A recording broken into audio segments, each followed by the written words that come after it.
I am Alan Kертц. I am the senior gameplay designer on Battlefield 3. I've been with DICE for about 7 years now. I started out on 2142. I've also worked on both the Bad Company series, and Battlefield 3 is my first big, real Battlefield game. One of the things we really wanted to bring to the Battlefield 3 premium experience was weapon customization. We looked at what was missing from our weapon customization and we said, we want camouflage. We want weapon camos that our premium players can use on the battlefield, show off, show that they're dedicated Battlefield players. So we have brought the F2000, the pechotnych, the L96 sniper rifle, and the Scar H carbine, and we have brought you some weapon camos that you can unlock through assignments. We think it'll let premium users really stand out on the battlefield. In close quarters, you're getting 10 new guns. 6 of those are really focused on the close quarters experience, and 4 of them are weapons that each kit can take back to the greater battlefield and have a new experience with.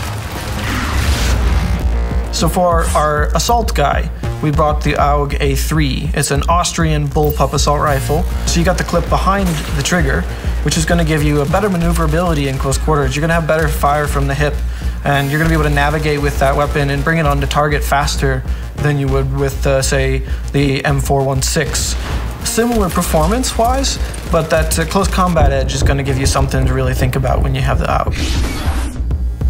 For the engineer, we've got an Israeli bullpup. It's called the MTAR. It's a super short version of the Israeli assault rifle called the TAR-21. Super high rate of fire, a higher rate of fire than the engineer has seen before. Not super accurate because it's so short. Kind of like a FAMAS for the engineer. I know that guys have been looking for that super high rate of fire volume output gun, and I think we've really brought that with the MTAR.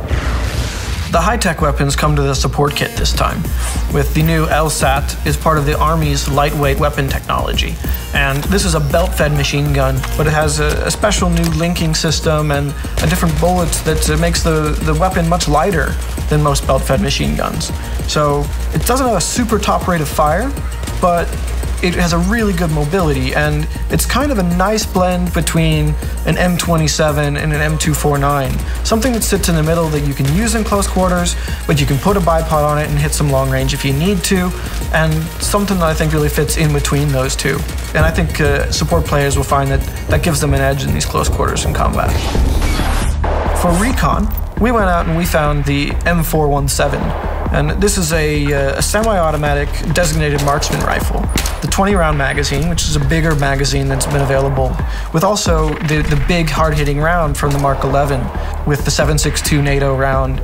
So you're going to get the power of the 7.62 NATO in a shorter, more controllable package and a bit more mobility. It doesn't have the accuracy that the other semi-auto sniper rifles does, but it's definitely going to give you an option beyond just the SKS in a close quarters environment for playing recon, for being that team player with your beacon and with your tugs, and giving your players the intel and still being able to compete on a close combat level.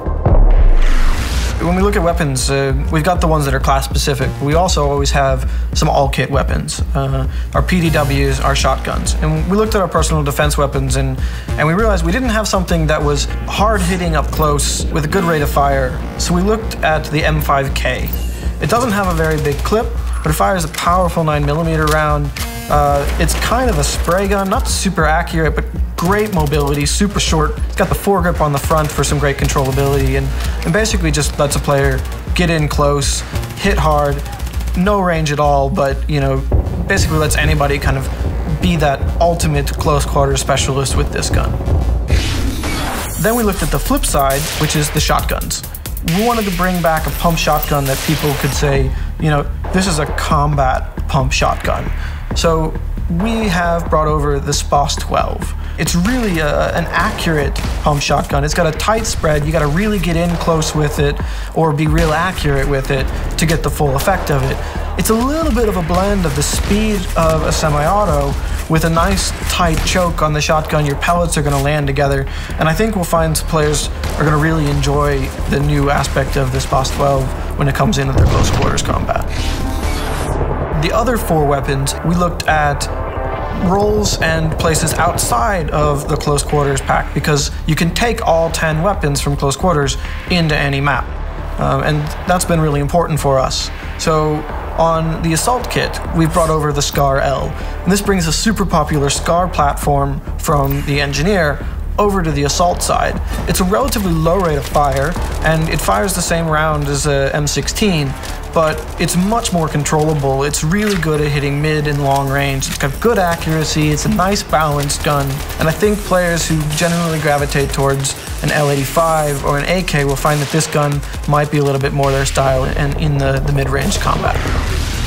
For the Engineer, we've got the ACW-R, which is an American assault rifle. It's pretty popular today with the Special Forces, and we've done it up differently here. We're bringing the 6.5mm round, and this is a Special Forces round specifically developed for short-barreled rifles, for getting out there and giving a bit more impact at range than the 5.56 round typically does. So your ACWR isn't going to be quite as good up close as most carbines, but it's going to give you a bit more range, and it's going to give you a bit more controllability than the SCAR H, which is our long-range carbine today. So I think it'll fit into a niche where some players have been complaining that they don't quite have what it takes at distance with a carbine, while giving them a trade-off that still makes it a balanced gun. Recon has always been about long range. We knew we had to bring in something bolt action that players were really going to be able to say, this is a new bolt action gun, it's something I haven't seen before, something unique. So we went out and looked, and we found the J&G 90.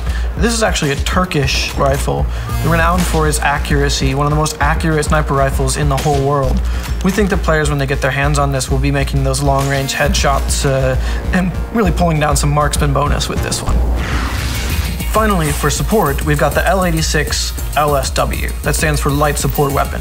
This is the British Army's light support weapon. It's a clip-based weapon. It's got about 42 rounds or so in the magazine, similar to an RPK or an M27, except this one's bullpup. This is the big brother of the L85 for the Assault class. Super accurate, great on a bipod, but also has some mobility bonuses, so it'll let it double up in the close quarters environment, especially if you slap a laser sight on there or a foregrip, and you can really get a nice, good, accurate close combat light support weapon. I think players who like the L85 will find a support weapon that they can really go to in the L86.